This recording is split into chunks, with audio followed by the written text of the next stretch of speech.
Alright guys, I was falling apart over here. The deeper we go into the series, the more disheveled I started looking. If you have seen episodes 1 through 4, you can see it. And honestly, at this point, I think my soul is slowly leaving my body. I totally get now why Meghan allegedly sent people straight to their therapist. I feel like I should be billing Netflix for emotional distress at this point. But don't worry, I am committed to see this through. I took a long shower, slept in, and got myself ready because we're going to see this through for your mental well-being. So let's power through this mess together. Let's get started. Hello everyone, I'm Star Chairs, and in this channel we analyze videos through the lens of PR. We start with the usual California coastline shots, the golden hour glow, the scenic ocean views, the typical I live effortlessly perfect life aesthetic.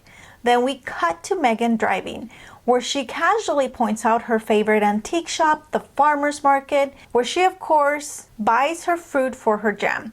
Groundbreaking storytelling, people. Now, I will give her one thing. Seeing her non-Botox face in this driving scenes was oddly refreshing. Look, as a woman who has stopped Botox over a decade ago, I can appreciate when someone lets their natural face glow. Aging happens, and I do think it's nice that she hasn't gone full Hollywood Frozen during this series. So credit where credit is due. But trust me, that's as much praise as you're going to get from me in this episode. I just wanted to point it out because I did see it as well in other previous episodes where her forehead was not frozen. She tells us that 2 of her friends are coming. Abby and Kelly are coming over, and because they eat healthy, she's picking up fish for them. But first, flowers. Now, let me stop right here. The entire episode feels like Meghan just scrolling Pinterest and deciding these ideas would make a great show. Spoiler alert, they don't. She walks into the flower shop, gives us a tutorial on picking flowers. Wow, I'm on the edge of my seat. Are you? I don't know how we're all surviving this level of riveting content, but yet here we are. Then she lays out all the flowers on the table, and guess what? They cut out the price. That's right. They left the part we actually wanted to know. How much did this bougie flower haul cost? My guess, if you have to ask, you can't afford it. Apparently, we cannot afford it. We cut to Meghan arranging flowers, barefoot in her straight high-waisted jeans and oversized shirt. And honestly, the oversized shirts aren't working. Is this a thing? Am I missing something? Why does she insist on drowning herself in fabric? Then she tells us about Guy, the beagle, how he was found in the woods in Kentucky and has been with her through Canada, the UK, and now California, but conveniently missing from the story his 2 broken legs. Another interesting detail they decided to skip over. She then claims she fell in love with flower arranging because that's what they did at her baby shower. Cute, but let's be real, this is a luxury hobby. Flower arranging is lovely, but it's time consuming, and most people don't have the luxury of playing with flowers all day because they have actual responsibilities. The entire show feels like it's designed for women who have household staff and need aesthetic hobbies to fill their time. And then she puts on these gloves that, again, the same thing as the bee costume. It looked like she took it out of the packaging and put them on brand new because they were clean and pristine. And just to make this scene even more unnecessary, she teaches us how to cut flower stems at an angle. Wow, Martha Stewart and Joanna Gaines taught us this a decade ago. So moving on. We go back to the kitchen, and as you can tell, everything's very pretty, all beige, all white, including Meghan, no shoes. She pets Guy for a little bit, and then she starts cleaning the scissors that she's gonna use to, guess what? Cut flowers. And this is where she starts to show us how to create those petals to put in the ice cubes. Next up, we got the fancy ice cubes with flowers. And get ready for the mind-blowing tip.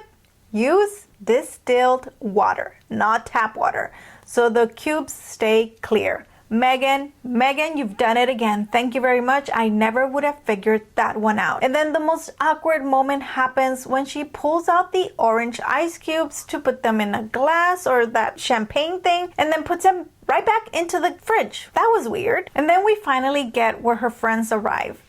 Kelly arrives first, and I have to say I liked her. She was quiet, friendly, and had great manners. Then Abby comes, who is the complete opposite, loud, bubbly, and clearly there to fill awkward silences. Honestly, I don't know how I felt about the trio, but they were there. Then, as expected, they all start praising Meghan about her cooking skills because, of course, that's what they do. They start to make a salt-baked branzino, and Meghan claims she learned to make the dish because her son, Archie, caught 2 fish once. And naturally, suddenly, she knew how to make it. Meghan, can we give credit where credit is due? Did you find it on Google? Did you find it on YouTube? Was it a Pinterest board? Or even your former chef boyfriend, Corey? Someone taught you. Why don't you want to tell us where you found these recipes? Meghan explains she's not a chef, but she is very comfortable in the kitchen. Then they're going to start with the fish, but she talks about the fish that you can't put it cold into a grill. Her friend asks why. She's like, because it's like a mussel. If it gets really cold, then it's going to shrink up and it's going to taste tough. And sure enough, they have a laugh about the salt because they need boxes of salt to make this recipe. Here's a montage of the girls making the fish or preparing the fish to go into the oven.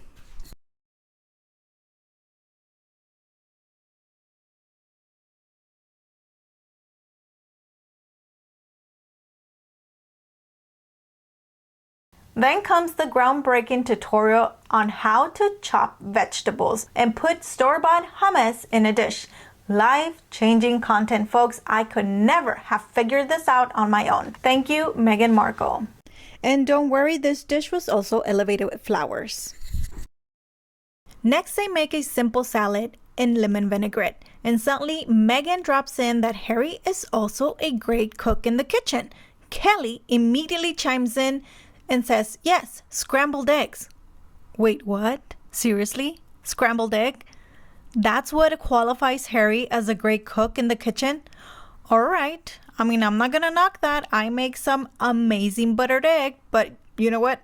Nothing says culinary excellence like cracking eggs into a pan and stirring.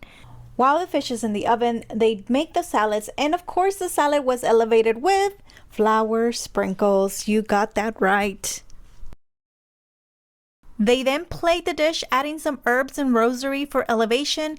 Honestly, if I had household help handling every aspect of my life, I too would be free to focus on elevating my plate with extra garnishes.